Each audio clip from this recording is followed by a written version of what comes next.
Hi everyone. It's great to see you again. Thank you for taking the time to join us today. Today, we have a brand new story to share with you.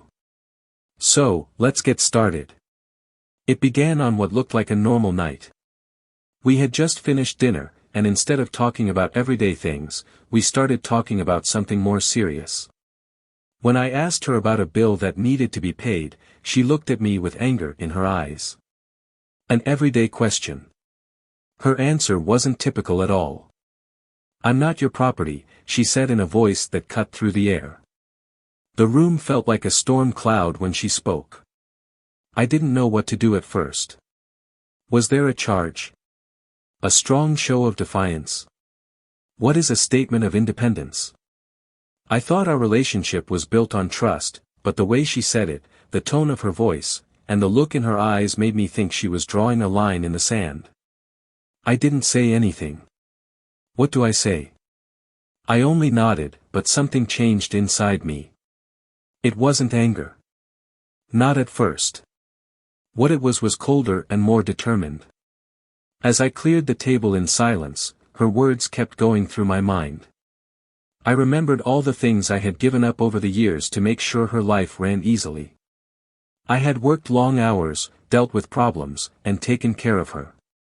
I was now hearing that it didn't matter because she thought I was treating her like property. I lay awake that night thinking about what we had said. Was she right? Were I being bossy? Had I made her role in our relationship nothing more than a commercial one? Or did she do this to avoid the duties we both agreed to when we got married? I couldn't figure out what she really meant, but I did understand one thing. Her sense of duty toward me was different from how I had always seen my duty toward her. As I looked up at the dark sky, I felt a quiet resolve grow inside me. Okay, I thought. I wouldn't treat her like property if she didn't want to be mine. But that also meant she couldn't count on me to take care of her. It wasn't a way to get even. It was about being fair. I would give her freedom if she asked for it. In every way. She didn't say or do anything the next morning. But I was already not the same. The change in my mind was complete. At least at first, I chose to be quiet about what I was doing. There will be no big news. There were no fights. I would rather let the fact speak for itself. I didn't say anything rude when she asked me to pay a fee that week. I told her, "You can handle it." She looked at me funny and didn't say much. Even though it was small, it meant a lot to me. I was no longer going to take care of her. It wasn't going to be my job to run her life while she thought my part was annoying or unimportant. As the day went on, I saw more chances to hand over control to her. I didn't get my tools when the kitchen faucet started to leak. It wasn't like me when her car needed gas. I didn't take it to the station. Every time, she looked confused or even mad. She didn't fight back, though. Not yet.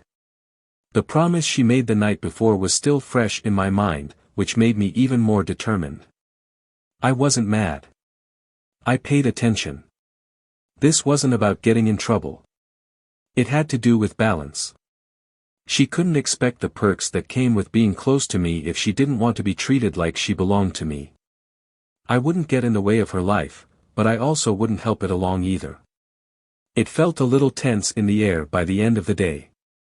She knew something wasn't right, but she hadn't put two and two together yet, and I wasn't going to tell her. It was up to her to own her freedom if she wanted it. Every single part of it. That night, when I went back to bed, I had a strange feeling of certainty. It wasn't a game or a short phase. This changed how I thought about our relationship and how I would deal with it from now on. No matter what happened, I was ready to show her what life was really like without me owning it. As usual, I got up early the next morning, but this time I didn't feel like I had to get out of bed because I felt like I had to. I stayed there a little longer and listened to the sounds of her getting ready for the day coming down the hall. In most days, I'd be making coffee, but today I didn't move.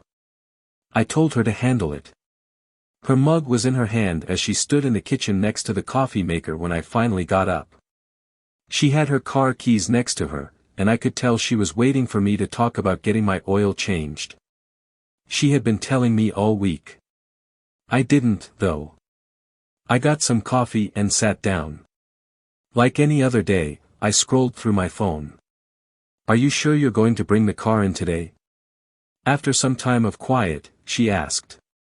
I didn't look up. "You can handle that, though." She stopped moving, her drink almost to her lips. "What do you mean?" "That's something you always do." I gave a shrug. "Not now. It's your car." She didn't say anything else, but her eyes got a little narrow. She said goodbye quickly and briefly as she left the house. I could hear the faint slam of the car door as she drove off. That was the first small break in the pattern, but it didn't end there. During the day, I went about my business with a purposeful lack of emotion.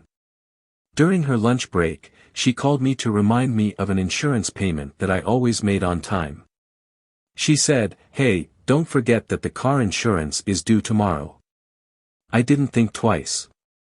"You can pay it. The information about the account is in the box."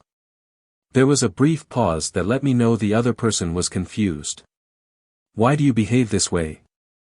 She finally did. I spoke in a calm way. "I don't seem like anything. I'm just letting you take care of things you can easily do."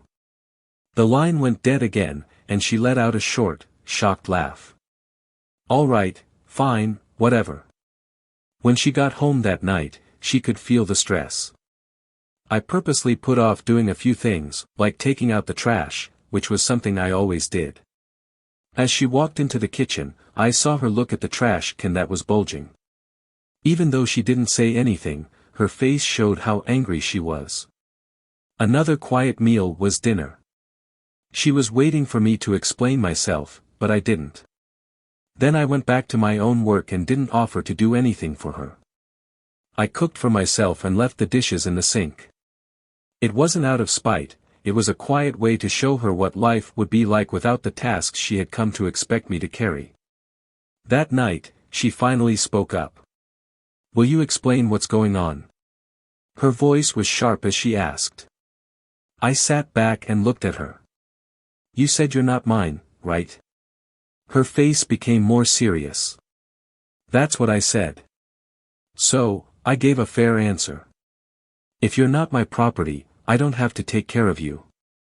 She opened her mouth as if she were going to say something, but she didn't. I saw her stare at me for a moment before she turned around and left the room. I heard a loud click as the bedroom door shut. I had a strange mix of feelings as I sat there in the quiet afterward.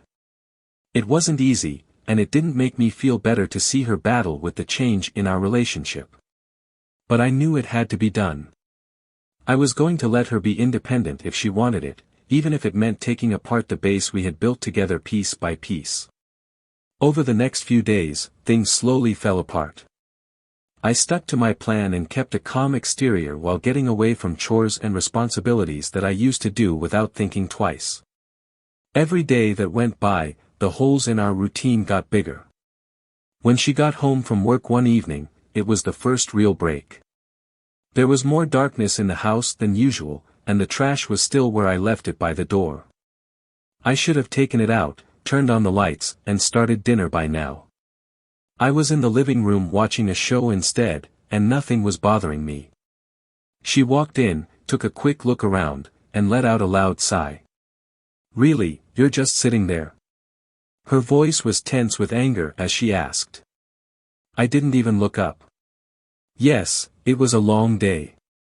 She hit the counter with too much force when she dropped her bag. "At least take out the trash." I gave a shrug.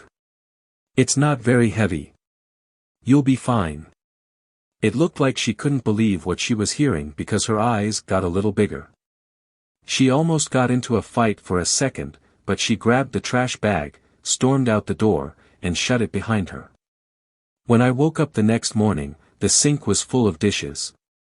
The first time I saw her do it, she didn't wash them. It was a small act of rebellion. It wouldn't be easy for me to win, but I wasn't trying to. My goal was to make a point.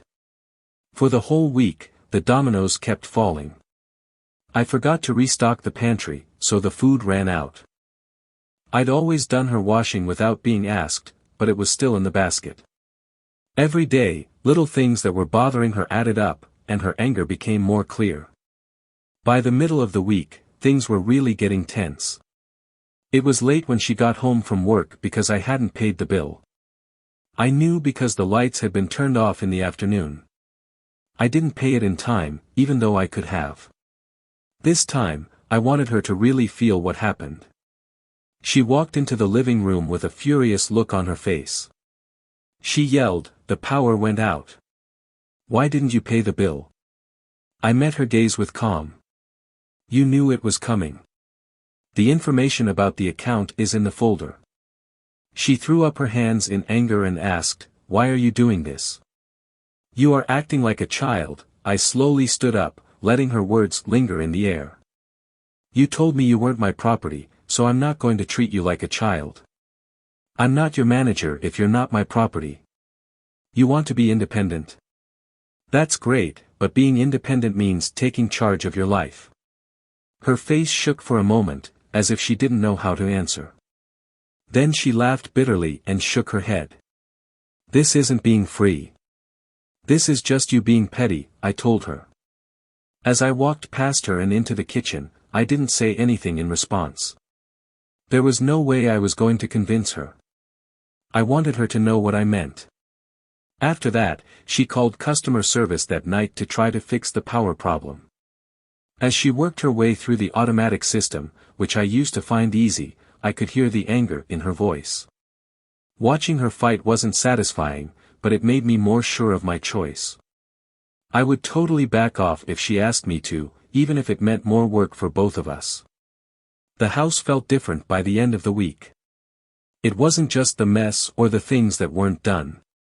It was the stress between us that we didn't say out loud. We were trying the limits of each other in a kind of cold war. Our relationship used to have a smooth flow, but now there were missed beats and awkward silences.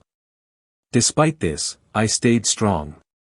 I would follow this road to its end, no matter where it led, if that's what she wanted. The stress in the house was unbearable by the end of that week. The power was back on, the trash was finally picked up, and some groceries were put back in the shop. But not by me. She was just barely keeping things running, but you could see the stress of our falling apart routine in every move she made. Everybody was waiting for the other person to speak first, so the silence between us changed into a battle. I had coffee and looked through my phone while sitting at the kitchen table that Saturday morning. When she got in, her hair was still a mess from sleeping, and she went straight to the fridge. She slammed the door shut as she saw the empty shelves. She said in a tense voice, "This can't go on." I didn't look up. "What can't?" She turned around to look at me. "No matter what this is. You are acting like you are just watching this house. We need to work together." I leaned back in my chair and put down my phone. "Are we? Because you told me you weren't my property the last time I checked. Teams need people who are responsible, and I don't think I'm on yours anymore." She crossed her arms and clenched her teeth. "Do not change what I said. I didn't mean I wanted you to live a life away from us." "Well, that's the thing about words," I said in a strong but calm voice. "They mean something once they're out there. It was clear that you don't want to feel like you owe me anything." "Okay, but it works both ways." Her anger reached a boiling point. "We don't owe anyone anything. It's about respect and not making me feel like your choices control my whole life." It was loud as I got up, and the chair hit the floor.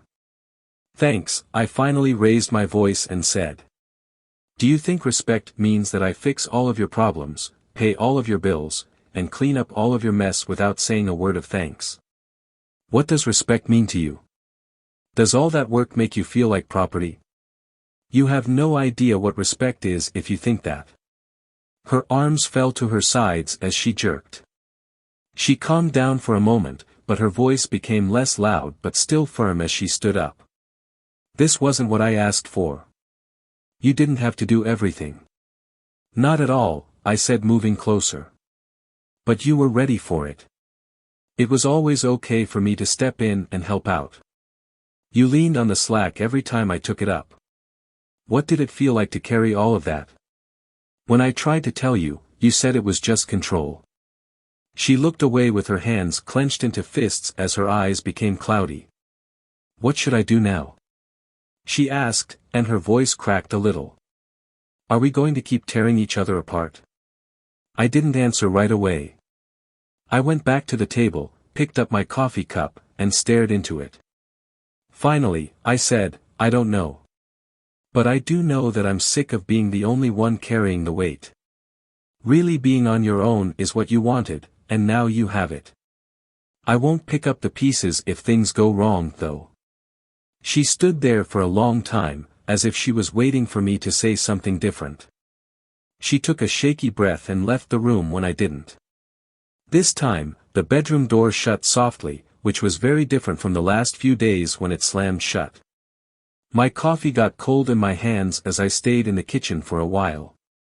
It was so quiet in the house, like after a storm, when everything is dead quiet. I wasn't sure if there was anything left to save or if either of us even wanted to try for the first time. Things didn't suddenly get better after that argument. In fact, it seemed like the gap between us grew.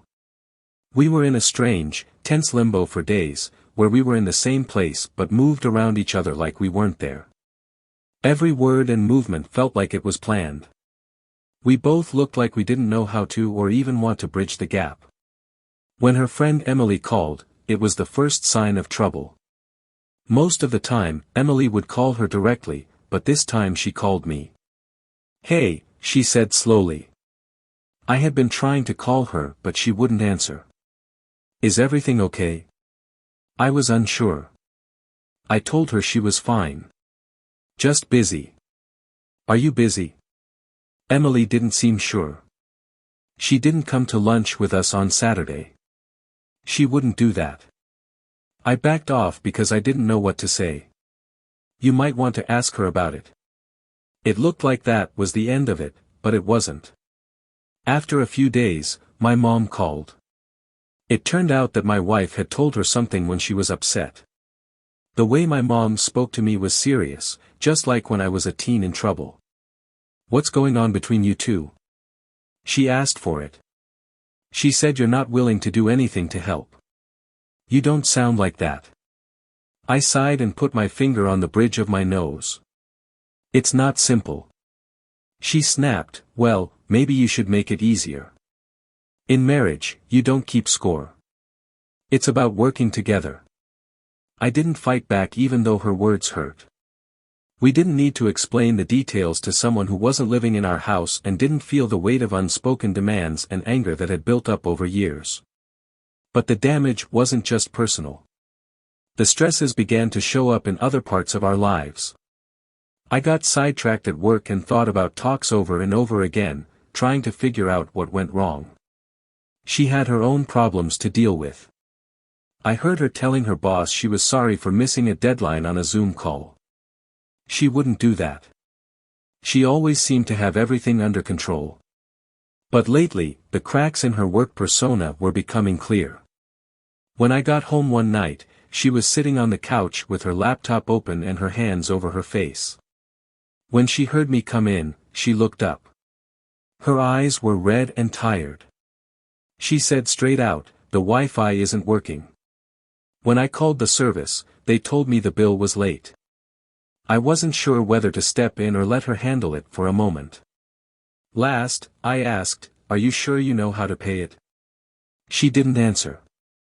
She shut down the laptop, leaned back against the couch, and stared up at the ceiling instead. She said in a whisper, "I can't do this anymore." I was surprised by what she said. "What do you mean?" She pointed in a general direction at the room and said, "This. Everything. It feels like I'm drowning, and you're just staring at me." I wanted to argue with her and tell her that this was the freedom she had asked for. I couldn't, though, when I looked at her. She didn't look strong or rebellious. She looked worn out. That's when it clicked. What happened because of our standoff wasn't just bad for her. They were making both of us feel bad. The house was a mess. The bills kept coming in.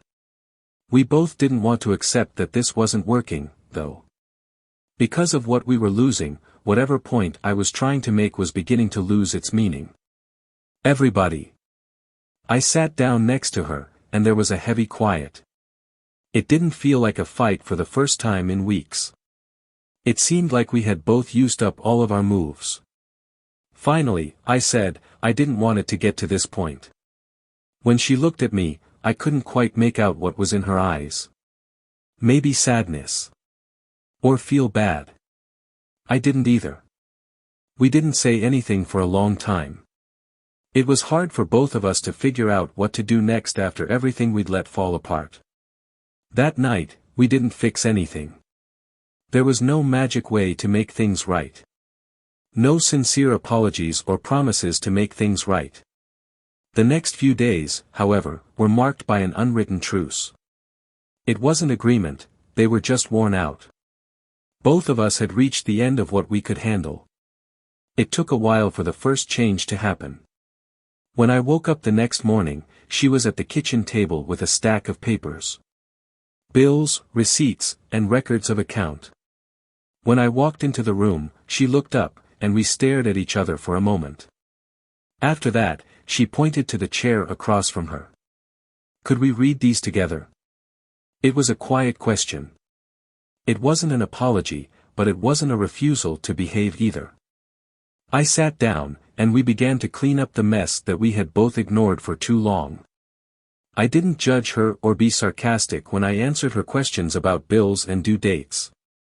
We worked together for the first time in weeks. We did it because we both knew we had to, not because one of us told the other to. That small act of working together set the tone for the rest of the days. She started to do things on her own more, like calling the utility companies, making appointments, and even cooking dinner without asking me to help. At the same time, I found myself going back to parts one had left behind. I did it because I wanted to, not because I felt like I had to.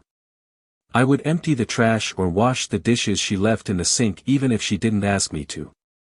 Things weren't going back to the way they were, but it was a start. The talk began, though it came on slowly at first. As we watched TV one night on the couch, she turned the TV off and looked at me. "Do you really believe I don't value you?" she asked.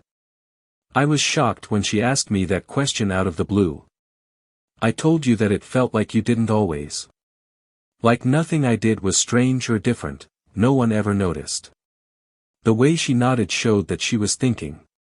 I didn't mean for it to feel that way. Maybe I forgot what it must have been like for you because I was used to you taking care of everything. I said, I forgot to tell you when I needed help. I let it build up until it turned into anger instead of saying anything. Being honest made a difference. We had more of those real talks where we could say what we thought without worrying about starting another fight. There were still times when things were tense, and it wasn't always easy, but now both of them were putting in the work. It took some time for us to change how our relationship looked. It was no longer about one of us carrying the other, now we were both doing our part. She learned how to depend on me without becoming dependent on me, and I learned how to back off without making her feel like I was leaving her. There was no need for everything to be perfect. The mess in our house got better over time, but the memories of those weeks would never go away. They helped us remember how close we were to losing everything and how hard we had to work to get back on track. As we ate dinner one night, she reached across the table and put her hand on mine. "But I don't want to lose this either," she said. "I don't want to go back to how things were." I agreed and softly squeezed her hand. Not me either. We had found our new normal. Not as property or debt, but as partners learning how to get through life's mess together.